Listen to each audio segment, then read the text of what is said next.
everybody! My name is Olivia, and I'm 18 years old. Tell me, have you ever dreamed about one day meeting your twin brother you had not known about? Or a twin sister? Do you think things like that don't happen in real life? Don't jump to conclusions so quickly. My story, although it seems incredible, proves that miracles do happen. Subscribe to the channel because I know what will really surprise you. I live with my adoptive parents. They took me in 10 years ago. Before that, I'd lived my whole life in an orphanage, and so I don't remember my real mom and dad at all. They must have abandoned me when I was very young. It happens, and I hold no grudge against them. My new parents became my real family. This story began the day I suddenly got a stomachache. The pain was so bad that my mother called an ambulance. They took me to the hospital, examined me, told me that I needed a surgery immediately. It wasn't anything too bad, just an appendicitis. The operation was not complicated, but it couldn't wait. I went under anesthesia, and everything grew dark. I came to in a ward after the operation had been completed. I felt a little sick and moaned. Suddenly, I felt someone take my hand. It felt really great that someone was there for me. I decided to see who it was and turned my head to look. A girl was lying on the bed next to mine. But what was it? I couldn't believe it. We had the same eyes, the same hair, the same smile. That girl was a copy of me. She was looking at me, surprised and smiling. She probably couldn't believe it either. I wanted to ask her why she looked so much like me, but I couldn't. But I didn't need an answer. I knew who she was. My twin sister, Isabel. I hadn't seen her in 10 years. We had lived at the same orphanage together. We'd always looked exactly alike. She had been my closest friend, and we'd shared all our joys and sorrows. We had always been there for each other, but after I'd been adopted, my sister had been left alone in the orphanage. We had been separated. I hadn't seen her since, but I'd often thought of her, and I'd always known we would meet again someday. But our reunion was short-lived. That very day, I was moved to another ward. I asked them to let me stay with Isabel, but they told me that we had different diagnoses, so I had to be transferred to another ward. Isabella had got in a car accident and had to spend more time in the ward for seriously ill patients. A few days after that, I was released from the hospital and went home. I hadn't got to see Isabel again, but I couldn't stop thinking about our meeting. I found it strange that we had been separated as children, so I immediately asked my adopted mother about it. She looked very surprised and said, "What are you talking about, Olivia? There had been no Isabel at the orphanage." Maybe Mom had forgotten. I reminded her that my sister Isabel had been there for me. We looked very similar, but they had chosen me. Why hadn't my parents taken both of us in? Sweetie, are you feeling all right? You never had a sister. You had been alone there. I couldn't believe it. Why was my mother lying to me? I remembered everything perfectly. I realized that my adoptive parents were hiding the truth from me. But why? That's when I decided to find Isabel. As soon as I was able to walk after the operation again, I immediately went back to the hospital. I said I'd come to visit my sister at the reception. I didn't know what her last name was now, but I told them that her first name was Isabel and that she had been admitted after a car accident. Strangely enough, they told me they had not treated any girl fitting that description. How could it be? I told them she looked just like me. That's when they realized who I was talking about. However, they said her name was Hana, and she'd already been discharged. Hana? How so? Had my sister changed her first as well as her last name? But why? I asked them for her address, but they said they were only allowed to give me her phone number. In the evening, I called the number they had given me at the hospital. When she answered, I felt that our voices sounded a lot alike. It was her, my sister. I explained to her who I was and cried from joy. I finally found you! Hannah said that she was very glad to hear from me, but unfortunately, she didn't remember me. Hannah said that she had amnesia after the accident, and everything that happened before the hospital had disappeared from her memory. Then, I have a lot to tell you about. Let's meet up. We met the next day, and I immediately hugged my sister. Hannah was, of course, quite taken aback. After all, she didn't remember me, and so I was a complete stranger to her at that moment. But I started telling her about our childhood at the orphanage and how close we used to be. Can't you see how similar we look? That's because we're sisters. Since then, my sister and I saw each other a lot. Of course, we were family, but 10 years had passed, and each of us had different parents named. Now she couldn't just move in with me, or I with her. I hadn't told my adoptive parents anything yet. I still didn't understand why they were lying to me by not admitting that I had a sister. But Hannah told her parents about me, and they wanted to meet me. So one night, I went to their house for dinner. When Hannah's mom and dad saw me, they were very surprised. Of course, I've heard that everyone in the world has a double somewhere, but to see it with my own eyes. Unbelievable. I was not surprising since we were twin sisters. But Hannah's parents laughed all of a sudden and said, "You was wrong." Hannah didn't have a sister and never had. Moreover, they claimed that they were my sister's biological parents and had never adopted her. It was simply impossible. That's when I realized that Hannah's parents were hiding something as well. They were lying to the both of us. But what was going on? Why were they keeping the truth from us? And then I realized how to get to the bottom of it all. The following day, we met up with my twin, went to a clinic, and did a DNA test to prove we were related. Hana agreed that it was a good decision, and I was very happy that she was so supportive. We took the test and were told the results would be ready in a few days. We spent the whole time impatiently waiting for the confirmation that we were sisters, and then someone would have some explaining to do. Our parents, who didn't want to tell us the truth, I went to see Hana every day, and we talked a lot. I felt supported and cared for by my sister once again, and tried to always be there for her as well. One day, I was telling her about our childhood. She did not remember once again. Hana was so engrossed in my story about our escapades at the orphanage that it gave me a good idea. Let's visit the place where we grew up. Maybe it will bring back your memory. Hana agreed, and we headed to the orphanage.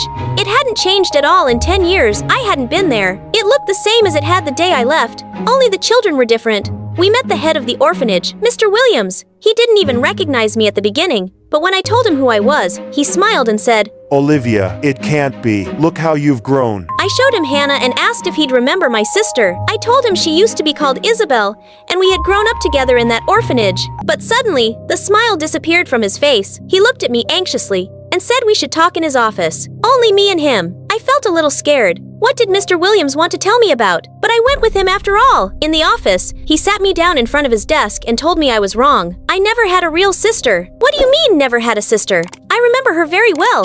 You even took pictures of us together. I told him. Yes, here are those photos. See for yourself. Mr. Williams handed me the photos. I saw myself as a child, but there was no one next to me. How could it be? But I remembered her so clearly. Your parents were very troubled people. When you had been born, they hadn't taken care of you at all. You had been often left all alone. Nobody had paid you any attention. That's why you made up your twin sister, Isabel, to have someone to talk, have a sister that would take care of you, your imaginary twin, and you had been brought to the orphanage. And when you had been adopted and your parents had begun to take care of you, your sister had gradually disappeared from your mind. I listened to Mr. Williams and started to remember. Pieces of my childhood memories fit into a puzzle. The head of the orphanage was right. How could I have got it so wrong? But who was Hana then? Just a girl that looked similar to me. Had I really met my double? How was I going to tell her everything now? I walked out of the office and immediately bumped into Hana. She looked at me with frightened eyes and held out her phone. The DNA test scanning came in. She said, We aren't related. I already knew that. There were tears in Hana's eyes. She turned and ran away. I didn't stop her. I left the orphanage and started walking down the street. I was so lost in my own thoughts. I didn't see anything around me. I couldn't believe what had happened. But even more than that, I felt hurt. I just found my only family member and lost her immediately afterwards. I was so lost in my thoughts. I did not notice a red light and went out into the roadway. A car was coming straight at me. I heard the screech of the brakes, and then a thud. Then it was dark. I came to in a hospital. I was lying on the same bed Hana used to lie on. My adoptive mom and dad were sitting next to me. They looked very scared. My mother told me that I had been hit by a car, but the danger had passed, and I would soon recover. I felt very sorry for having worried them and ashamed that I had doubted them when I asked them to forgive me and thanked them for caring for me. Now I know that I don't have a sister. What do you mean you don't? What about Hana? The door of the room opened and she came in. She sat down next to me and said, I'm sorry. I ran away. I needed some time to think. Although we're not related, we are sisters in spirit and will always be together. I won't leave you. I started crying with joy, and my parents left to give us some time alone. That's how I found my twin sister. We are always together these days, and I'm glad that everything happened like that. What do you think? Can a complete stranger become closer than a relative? Write in the comments down below. I cautiously walked up to my new part-time job, Flower Wish. From the outside, the place was stacked with the weirdest plants and flowers I'd ever seen. Ugh, what is that smell? Who thought it was a good idea to stick a Titan Arum right up the entrance? Well, too late to back out now. I already accepted the job, so I pushed the door open. Hi, I'm Flora. My name was my mom's wish for me to always be as beautiful and strong as a flower, but I didn't get to keep her with me. Don't forget, like and subscribe. Since then, Dad and I barely talked. Home felt empty, heavy, like all the color had drained away. There's a guy going around bothering women, dropping off flowers and love letters. Be careful. I know. Thanks, Dad. And that was it. Most of our conversations ended in 1 or 2 lines, like clockwork. I slowly shut myself off from the rest of the world, too. I thought it would take forever for us to heal. Or maybe I was wrong. Because one day, I caught Dad inside Flower Wish. He stayed there a long time before walking out with this elegant, graceful woman. They were laughing together. I froze. Did Dad already have feelings for someone? Someone else? Even if it was just a suspicion, I couldn't let it become reality. I'd like to apply for a job here. You must be. We do have an opening. It's tough work and you'll need to chat with lots of people. Think you can handle it? Yes, I'll take it. And just like that, I became an employee at Flower Wish. My coworker was this goofy, carefree guy named Noah. And since the shop owner collected rare flowers, the place was packed with creepy specimens too. The weirder this place was, the easier it'd be to gather proof for my dad, and… Just one drop, another drop, and you will. Ah, gotcha. This one was clearly some shady potion. Probably made flowers dance and haunt people at night. The second she set the flask down, I leapt like a cat. Root booster, that's it. Careful. He was howling in a huge wooden crate style, something inside pounding like crazy. Geez Louise, this ship looks brutal and massive. Took me forever to drag it here. Open it. I will help. If something freaky popped out, I'd finally have proof. You like pitcher plant too? Tons of our customers are obsessed, but getting one this size takes real effort. I hated them, and now they look like they were mocking me. Holy guacamole! The owner gradually introduced me to more customers, each one with stranger requests than the last. Flowers on a dog collar, arrangements stuffed into rice bowls and turned into handbags. I forced a polite smile, but my work was half-hearted. We want 1,000 black roses for our wedding. Excuse me, but no one uses black roses for a… We'll take care of it. Wishing you both a beautiful wedding. Unbelievable. I couldn't stand these requests. Everyone has a reason for coming here. You have to help them sincerely, not just fake it. I blinked at him. Who knew this goofy-looking guy had that kind of depth? I'd like 100 of your finest roses delivered tonight, for the ones I love. I recognized him. He came here every day, always buying a ton of flowers. We're sold out. Please leave. She appeared suddenly gentle but unyielding, and turned him away without hesitation. Unusual actions hide unusual intentions. I don't trust him. He'll probably use my flowers to harass women. Wait, she thought that sweet-looking guy was the stalker everyone was talking about? To me, he seemed like the only normal customer in this whole circus. I slowly got used to working at Flower Wish, even though half the requests still made 0 sense. And my investigation into Dad and the owner was totally stalled. Well, he never came back to the shop. Welcome. Wait, you're… It was Hilda, the weirdest kid in school. She had no piano talent whatsoever, yet signed up for every single piano contest in town. Her performances were painful, always dead last. Basically the last person you'd ever think deserved flowers. After playing… For the next competition, I want you to run up and hand me flowers the moment I finish. I did not want to do it, but a job's a job, so I dragged myself there with a bunch of daisies. To be fair, Hilda tried her best. The performance wasn't awful, but definitely not good. A few polite claps, nothing more. She ended up ranking top 30. Gritting my teeth, I went up and gave her the flowers, while the entire audience stared at me like I'd lost it. And yeah, I was the only one right then. Noah showed up with a bouquet of irises. Both Hilda and I were stunned. His timing saved me from total embarrassment. The next day, Hilda came by the shop. Hi, Flora, and thank you. Your daisies made me feel so much more confident. She lingered and opened up. Her mom was a famous pianist, cold, strict, never satisfied. Hilda practiced non-stop, desperate for her mom's approval. But no matter how many times she tried, she stayed average. Deep down, she knew she had no real talent. It crushed her so much, she couldn't even face her mom anymore. Daisies mean perseverance and effort. It was a beautiful wish for me. You know, Flora, you act distant, but you care about people. That was just a coincidence. Anyway, maybe you should talk to your mom instead of keeping it all inside. At least you still have her. No way. She's always busy. I'd just be a bother. And what am I supposed to show her? My last place ribbon?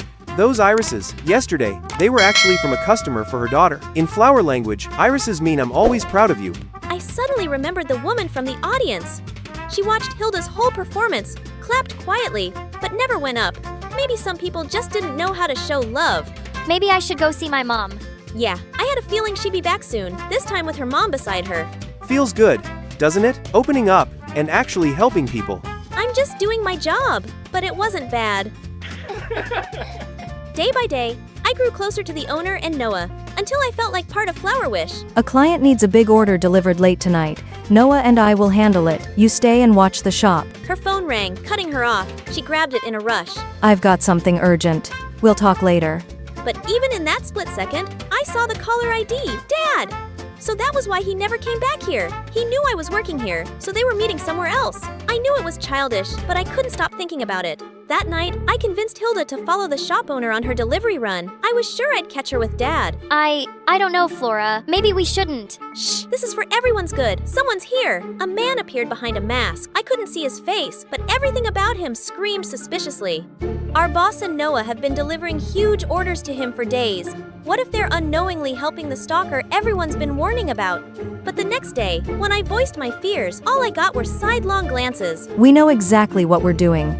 And don't you ever sneak off to follow us again. Do it and I'll dock your pay. Her words were sharp, but no way was I just gonna chill. That guy was shady. How could they not see it? Determined to catch the creep once and for all, I dragged Hilda with me to trail him again. But instead of tossing flowers into random girls' yards like I'd imagined, he slipped deep into the woods. We followed until he stopped in front of a stunning glass greenhouse, glowing in the night. Maybe we got the wrong guy. He just looks like some weirdo who likes midnight gardening. Nope, we're going in.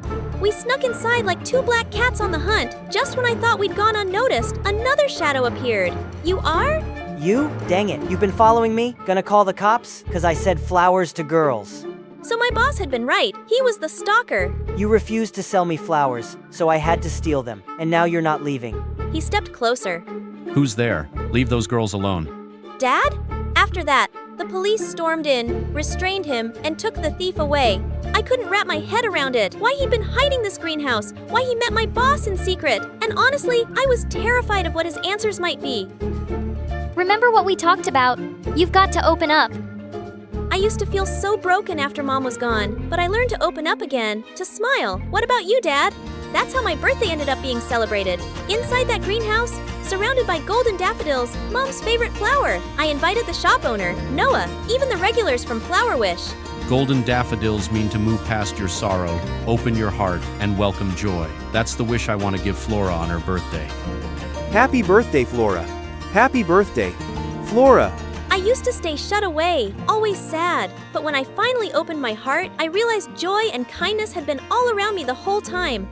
Ahem. Class, listen up. Molecules are like people in traffic. Bumping, sweating, screaming. Hey, no laughing. Yo, Miss Coleman's coming. I teleported right back to my seat as Miss Coleman stormed in like the FBI busting down the wrong door, only to slip on a banana peel and land straight on her tenured behind. Harper! And that, my friend, is how you earned attention like a pro. Hi, I'm Harper, prank enthusiast and hat aficionado. But believe it or not, that wasn't even my most chaotic moment. Enter the hat incident. I was in the back row of the school auditorium zoning out while Quinn, our student body president walking rulebook, droned on. Then genius struck. Hey Quinn, if I wear a fancier hat, does that count as school spirit? Whole auditorium giggled. Success. Hyper, front and center. Uh-oh, you violated the school's dress code. Hat off now. But it's kind of my thing. Like how being terrifying is yours, Lana. The VP henchwoman smirked and yoinked. Off went the hat, and there it was. My elephant ears. The room went dead silent. Relax, they're just ears, not satellite dishes. Okay, maybe slightly. NASA approved. No one laughed, so I left. Before Shane could punch me, I was gone. Oh, and here's a secret, my ears? They really work like satellite dishes. I can hear everything, even from rooms away. Did you see her ears? She could fly with those. Someone get Dumbo Girl a pilot license already. I covered my ears. I'd heard stuff like that since I was 5. That's why I joke first so it hurts less. After that day, Dumbo Girl stuck. In the cafeteria, they flapped their ears at me, plastered elephant flyers on my locker. I tried everything, beanies, bandanas, huge headphones, but nothing worked. Remember? No hats, unless you've got something unusually aerodynamic to hide. There was nowhere safe except the old broadcast booth. That's where I heard them. The whispers no one was meant to hear. They told me to change the votes. What was I supposed to do? If I said no, I'd be off the student council before lunch. But you deleted the ballots. Lana, that's fraud. It's not me. It's the circle. I just follow their orders. What did I just hear? Rumor said a secret circle ran the school students controlled, principal a puppet. Lana confirmed it. I had to tell people, but I'd be done for. So that night, I distorted my voice, recorded the truth, and released it. By morning, it spread everywhere. Lana vanished, name gone, locker empty. That's when I knew the circle had moved. By lunch, messages flooded in. Can you please find out who's actually behind the prom queen votes? My friend was leading for weeks and suddenly dropped off the list. I got kicked out of jazz band for no reason. The circle's gotta be behind it, right? You're the only one saying what we're all too scared to say. That gave me a purpose. To be the voice in the walls. And just like that, my podcast was born with one expose the circle and bring justice to the table. At school, I stayed low-key, but secretly, I was listening, connecting the dots. And what did I find? Rich kids with last names stamped on library wings, sons and daughters of donors, board members, local politicians, the type who didn't need talent when they had trust funds and parent-teacher influence on speed dial. They were buying their way into homecoming court, varsity teams, even valedictorian slots. Meanwhile, the student council hit crisis mode, scrambling to protect the school's shiny facade. Beware of false information from unauthorized media. Trust only official school sources. Engaging with illegal broadcasts will result in disciplinary action. Too bad for them. Teens love forbidden fruit as much as free Wi-Fi. I couldn't just walk around saying I was the podcast girl. Security was everywhere. CCTV, bag checks, constant interrogations. Do you know anything about the illegal broadcast? I played dumb, which was already my default setting. But all of this got me thinking, could the student council have anything to do with the circle? So I listened harder. That's when I heard Quinn on call with someone mysterious. You were supposed to handle this. We didn't make you student body president so you could fall apart over a podcast. I'm trying. They're careful. Smarter than I thought. Careful doesn't mean invisible. The circle is losing their patience. Find them fast.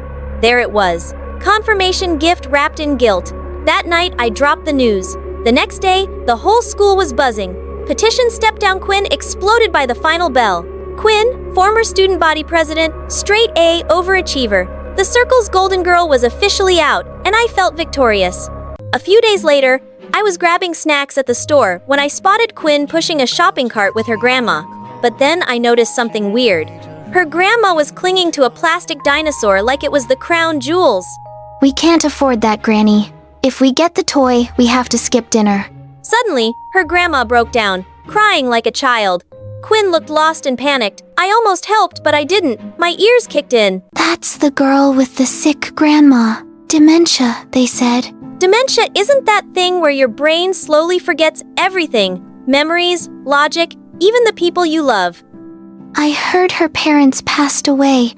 Now she's juggling alone, school, hospital bills, and a grandma who barely remembers her half the time. That's when it clicked. Quinn wasn't some cold-blooded puppet master. She was surviving. And just as guilt started creeping in, the store speakers came on, blasting my podcast. The exact episode where I took down Quinn. Her grandma blinked, grip loosened, eyes steadied, like someone just flipped a switch in her brain. Quinn, what are they saying? Is that about you? It landed like a brick. Quinn just stood there, holding the weight of the world. I don't understand. I thought I raised you better than this. Something inside Quinn just broke. She slowly knelt beside her grandma, wincing as the sobs grew louder. It was like whatever was holding her together all this time finally gave out. I couldn't stand and watch anymore. I had to step in. Hey, what? Here to rub it in? Call me pathetic? A sellout? No, I didn't know you were carrying all of this alone. The circle have been paying for Granny's hospital bills. I owe them more than I can ever pay back. Sitting there, watching the girl I'd taken down completely wrecked, I started wondering if being right was ever the same as being kind. No one tells you how blurry the line gets between calling out injustice and accidentally crushing someone stuck in the middle of it. I had to do something. So the next morning, I got to school early before anyone else. The plan was get to the booth, tell the truth, clear Quinn's name. But the second I opened the door, nearly jumped. Harper, it was you. You're the one behind all this. How did you... I followed the podcast signal. You led me here. Quinn, I was gonna... Doesn't matter. I have to report this to the circle. Don't. If you go back, you'll forever be stuck doing their dirty work while they get to stay clean. This is your chance to walk away, to redeem yourself. It's not that easy. I'm doing this for Granny's sake. Then let me help. We can figure this out. Together. Did you hear that? Hear what? I focused, tuning everything else out, and picked up on a weak, panicked voice calling out. It was Quinn's grandma! Without waiting, I bolted. By the time I got there, she was neck deep in water. I jumped in, swam through the cold water and got to her, pulled her to the edge. Later, at the hospital, her granny was stable. Finally, we sat in the hallway, quiet and completely drained. This was all my fault. She followed me to school and then slipped and fell into the pool. I don't know how, but you saved her. It's my ears. They're freakishly sharp. And to think I used to make fun of them. I'm sorry, Harper.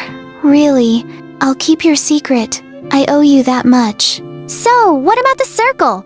I'm done. I'll tell you everything I know. Names, what they did, how they rigged the system. But the leader, I've never seen them, I swear. But I can promise you, from now on, I'll do the right thing. Then keep that promise for yourself. You're not the villain of this story, Quinn. But you get to decide how it ends. And about your grandma's treatment, let me handle it. What do you mean? I'll explain your situation as planned on the podcast. Then we launch a fundraiser. There's gotta be people out there who care and want to help. Someone actually trying to do good. Of course there's a catch. I knew it. You're co-hosting the podcast with me. You've got dirt, I've got reach. Together, we take this system down. Quinn let out a breath, a real smile forming for the first time in forever. We bumped fists, half exhausted, half ready for war. Enemies turn allies, wounds still healing, but purpose clear. The podcast was no longer just my voice in the walls, it was ours. And the circle. They had no idea what was coming.